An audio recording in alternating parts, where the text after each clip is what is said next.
Now on CoastTV News. Bay Bridge buildup, what the Maryland Transportation Authority is advising as millions prepare for holiday travel. And more Milton housing, area development that's getting attention where the growing city is looking to add new homes. Well, some of us started the day below the freezing mark. A marvelous Monday on tap, tracking the threat of showers. A big warm up, then a big cool down heading into Thanksgiving. This is CoastTV News Midday. Good morning, and thank you for joining us. Today is Monday, November 24th. I'm Grace Eckerly, and welcome to CoastTV News Midday. Starting off today by taking a live look into a sunny Rehoboth. Some people enjoying this mild weather, taking a nice stroll with family along the beach. We're turning now to First Alert meteorologist Chris Mastrobono for a look at today's beautiful forecast. Good morning, Chris. Good morning, Grace. We do have a beautiful morning, a beautiful start to the week, I might add, as we take a live look into Lewis. A big week ahead on Delmarva. 51 right now in Lewis under those bright blue skies. You can see temperatures right now. We're at 52 Millsboro, 52 Harrington, 54 Seaford, and we are at 52 in Gumboro. Winds are out of the north. See some gusts anywhere between about 10 to 20 miles an hour through the morning and afternoon, but we have clear skies. High pressure just off to our west will continue to slide eastward through the day today in an advancement of a storm system that will impact the area come tomorrow.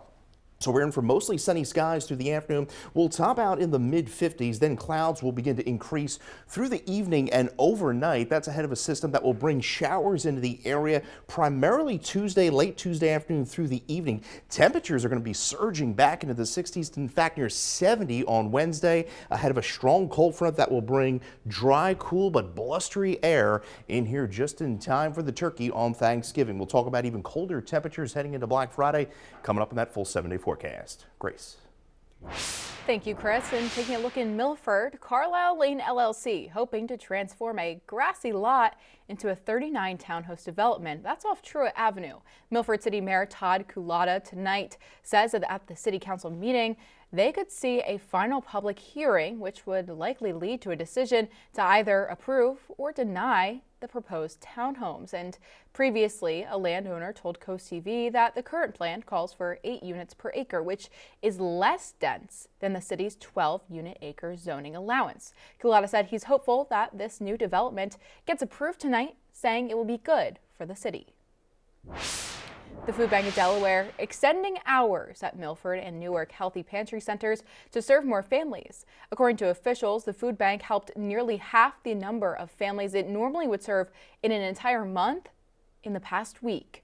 The extended hours are as follows: Monday through Thursday, 9 a.m. to 5:30 p.m., Tuesday in Milford, 9 a.m. to 7:30 p.m., Friday, 9 a.m. to 11:30 a.m., and Saturday, not including November 29th, hours are 9 a.m. to 12:30 p.m. Now taking a live look today at the Bay Bridge, and while it may not, that's actually Rehoboth, never mind, but I will tell you about the Bay Bridge. There is a lot of traffic happening this weekend. Obviously, as we're heading into Thanksgiving, the Maryland Transportation Authority wants you to plan ahead if you're planning on using it. Officials say the two-way traffic operations may help to ease delays, but that depends on weather and westbound traffic. On Tuesday, they say you should head out before 1 p.m. or after 8. Wednesday, it's before 9 a.m. or after 7 p.m. And as for the big one, Turkey Day, Thursday, anytime before 10 a.m. or after 3 p.m. AAA projecting a record number of Americans will travel all over the country, at least 50 miles or more from home over the entire Thanksgiving holiday period. And more people on the roads means the possibility of some more crashes. The Thanksgiving holiday period is already one of the most dangerous travel periods of the year. And in fact, the crash rate for the Sunday after Thanksgiving, 65% higher than the previous Sunday. Experts say drivers can reduce their risk by leaving earlier in the day, avoiding nighttime travel, and keeping extra space around large trucks. Plus, those drivers can expect gas prices to be on the increase, but fairly consistent with what we saw this time of year last year. And the average price for a gallon of regular grade gasoline currently clocking in at $3.16 a gallon. That's an increase of 4 cents in the past 2 weeks. But the good news is that's an 11 cents lower than just a month ago, and analysts say that pump prices could decline in the coming weeks. Schools across Sussex County preparing for, or maybe already celebrating, a Thanksgiving break. Students in the Cape Henlopen School District are off this whole week. That is now through Friday. The Indian River School District says Thanksgiving break takes place from Wednesday through Friday. Students at Wacomico County School District will also be off starting on Wednesday. And the Worcester County School District says that students have off Wednesday through Friday. Sussex County communities also preparing for the Thanksgiving holiday. Rehoboth Beach says their offices will close Thursday and Friday, with the tree lighting taking place Friday at 6:30. A lot of people looking forward to that. Lewis City officials say that their offices will close Thursday and Friday. And in Milton, according to the town website, offices will only be expected to close on Thursday, and Bethany Beach says that their offices will close Thursday and Friday for Thanksgiving. The Blood Bank of Delmarva now asking the community to give back during this holiday season. Donations always drop around the holidays, and in 2024, Thanksgiving week donations fell about 35%. Staff say that the pattern is starting to repeat itself this year. Right now, the blood bank has a 4-day supply instead of the recommended 7, and several vital types, including type O, are down to a 3-day supply, with EMS in all counties carrying whole blood, and Delaware State Police aviation units now equipped as well. The blood bank says the need grows as donation slows. There's a lot of need for blood all the time. It's a need that never goes away, and you never know. It could be a family member of yours, it could be a community member of yours, it could be a total stranger that needs blood or a blood product. So this is a great way to continue to give back, give into that Thanksgiving spirit, that holiday spirit of giving. Now through the 30th, anyone who donates will receive a free Lifesaver t-shirt, and it's a thank you for supporting the community. Some things to know: the city of Lewis says there will be no leaf collection this week from November 26th through the 28th. Lewis says that leaf collection will resume, however, on December 3rd. And something to note that the last day of this year's leaf collection program is Friday, December 12th. Stay with us here on Coast TV News Midday, because after the break, the local library begins work. What you need to know as construction starts on a Rehoboth Beach staple. Maybe a good day to clear some leaves away ahead in anticipation of some showers that are going to be rolling in Tuesday through Wednesday, just ahead of the Thanksgiving holiday. Not expecting a tremendous amount of rain, just enough to make things a little slick. Jennifer Kerrigan, Millsboro, Delaware, congratulations on winning an umbrella from Coast TV. Your 7-day forecast is just minutes away. Work is about to start on the Rehoboth Beach Public Library shortly after Thanksgiving. Part of the sidewalk along Rehoboth Avenue will close off and on through that renovation period. The city says it's working with contractors to keep safe, accessible walkways, especially during the summer season. The library says it will stay open through most of the project, which will run, they say, from late 2025 into 2026 and possibly early 2027. Firefighter in Queen Anne's County responding to a large chicken house fire early on Saturday morning. Crews were called just after 2 a.m. to the area that you see on your screen now for reports of a burning chicken house. About 50 firefighters got it under control in, they say, an hour and a half. And luckily, they tell us no chickens were hurt, and investigators say the damage estimated at $300,000. And coming up next, First Alert meteorologist Chris Mastrobono in the Coast TV First Alert Weather Center. He's making that forecast for your holiday week. That's after the break.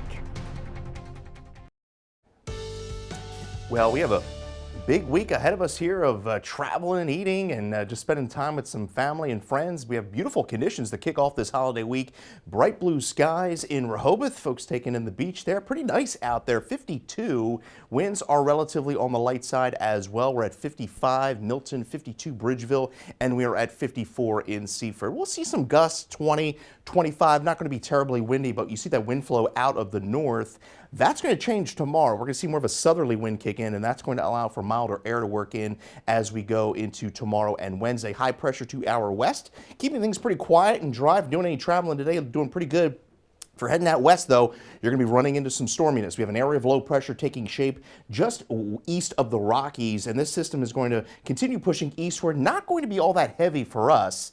More of kind of a nuisance system. We may see a rumble of thunder into Wednesday, but we're not anticipating any severe weather or any flash flooding, nothing like that. Scattered showers will be breaking out tomorrow afternoon through the evening and continuing through the day on Wednesday. But the good news is it gets out in time for Thanksgiving. We're at 55, Milford 55 in Dover this afternoon, 57 to Cambridge, 53 to say 58 across the peninsula this afternoon, 57 in Berlin. So we cloud up through the evening. Overnight, clouds begin to increase across the area. Overcast skies to mostly cloudy to the day on Tuesday. Temperatures are going to be back into the lower 60s with that southerly wind. Scattered showers begin to move in, especially late afternoon through the evening. Becomes a bit more steady overnight and could see even a burst of some moderate to heavier rain into Wednesday morning with that rumble of thunder possible. But temperatures are going to be surging Wednesday ahead of the front. Up to upper 60s to near 70 degrees. Then we begin to dry out by Wednesday evening. On average, I think we see about 30/10 to as much as a half of an inch. This model being a little bit more aggressive at this hour. Now you can see temperatures up to 68 Wednesday, average high 56, and then behind that front, we plunge. We may hit our high on Thanksgiving just after midnight and spend most of the day in the 40s. So we're going to be running about 10 to 15 degrees below where we should be as we roll into Thanksgiving through the weekend. Nice trough in the east, so it's going to feel more winter-like as we approach Thanksgiving through the weekend. Now, most of the weekend starts off dry. Then as we go into Sunday, we'll see another chance of showers, I think, late Sunday through Monday. So we're at 55 today, slight breeze. We're at 37 overnight with increasing clouds. So a chilly night, not as cold as where we were this morning. 62 for your Tuesday. Cloudy skies, milder with those showers developing late in the afternoon through the evening and continuing into Wednesday. You can see a rumble of thunder there Wednesday morning, 68. By the time the turkey rolls in Thursday, we're going to be dealing with temperatures in the 40s, feeling like the 30s. By the shopping on Friday, it's going to feel more like the 20s despite that temperature. 42 going to feel more like December or January. 44 Saturday, and then that chance of showers Sunday night. Grace. Thank you, Chris. And coming up tonight on DSN, your game of the night at 5:30. It's going to be the Gersel Academy taking on the St. Peter and Paul in boys basketball. They catch that final score at 10:30 p.m. And here is what you can look forward to this afternoon on Coast Life at 4 p.m. Well, do you love celebrating all things local, whether it's local businesses to explore, restaurants to eat at, boutiques to shop around at? Well, we've got it for you every day, Monday through Friday, here on Coast Life, and you can find it when you join us today at 4. It's that time of year again for our Bless Our Children campaign. Every year, CoastTV works to make the holidays a little brighter for kids across Delmarva, and the money that you give goes to local charities who buy Christmas presents. Here's how to support. For many in our community, the holiday season can bring about stress, as they strive to create unforgettable moments for their cherished little one. And that's where the Bless Our Children campaign can help, but we need your support to make it happen. All the money you donate goes to local nonprofit organizations which give gifts to children this holiday season. And you know what, Mike? Every penny, every single one you give helps families right here in Delmarva because WBLC covers all administrative costs. Send a donation and a holiday card, and we may read your well wishes on the air. Businesses can also help Bless Our Children by accepting the Shell Brothers Bless Our Children Challenge by donating at least $1,000. As our thank you, we'll list your name on the Shell Brothers Honor Roll in order of amounts given in increments of $1,000. You can donate by sending a check or money order to the address on your screen, or you can use your credit card online at blessourchildren.org. Together, we can make the holidays this year a special one. Bless Our Children is administered by the Draper Holdings Charitable Foundation. The holiday season is here, and so is the return of our holiday house. This is where people can submit photos or videos of your holiday decorations, and we'll show them right here during our newscast. To start sending in your photos, you can head to our website, coasttv.com/holidayhouse. Sussex County's Code Purple programs need more volunteers. The program offers overnight shelter to men and women who are in need. It gives cots like these to people from December 1st into March, and with the weather getting colder, Code Purple organizers say volunteers would stay overnight to help make a difference. When people get involved, they're not just sleeping on a cot, they're giving up to 14 people another day, a safe, warm place to be, and it just helps people feel like they have hope for tomorrow. Organizers say that the Seaford, Milford, and Georgetown locations are especially in need of volunteers this year. We have bright blue skies in Cambridge on this late November Monday. Temperatures right now are 54 degrees on our way to highs in the mid-50s through the afternoon under mostly sunny skies. You can get your latest forecast by dialing our First Alert weather phone. I'll have your 10-day forecast coming up next. Well, we have a beautiful Monday on our hands. Mostly sunny skies will top out in the mid-50s. Clouds will increase overnight through Tuesday ahead of showers that will arrive, looks like late Tuesday afternoon through the evening. Not expecting a whole lot of heavy rain out of this system. We'll see maybe a rumble of thunder there Wednesday, 68, and then the cold front comes through into Thanksgiving, drops temperatures back into the 40s. It will turn quite windy. Thanksgiving through Black Friday, we could see wind gusts as high as 30, 40 miles an hour, making it feel much colder than those air temperatures. They're going to be having wind chills in the 20s by your shopping Friday and Saturday. We're going to be dry, and then we're looking at a chance of showers late Sunday through the day on Monday, and then that'll kick off a rather unsettled stretch of weather as we go into next week. But good news is we get the rain out in time for Thanksgiving. The bad news is if you're not a fan of the cold, which I know you are a fan of the cold, you just want some snow, but we're not going to have any snow, unfortunately, for Thanksgiving. Well, I would be thankful for snow. But Chris, with the holidays coming up, I just want to tell you how thankful I am for your accurate weather forecast. It helps me get dressed in the mornings and protect my hair, obviously. I'm sure a lot of people can. I appreciate that. Really, of course. Well, thank you for Thanks that, Chris. for your social media. And thank you for joining us here on Coast TV News Midday. For more local news or weather, you can download our Coast TV News app. And don't forget to join us right back here for Coast TV News at 5. That's later this afternoon. And until then, have a great day.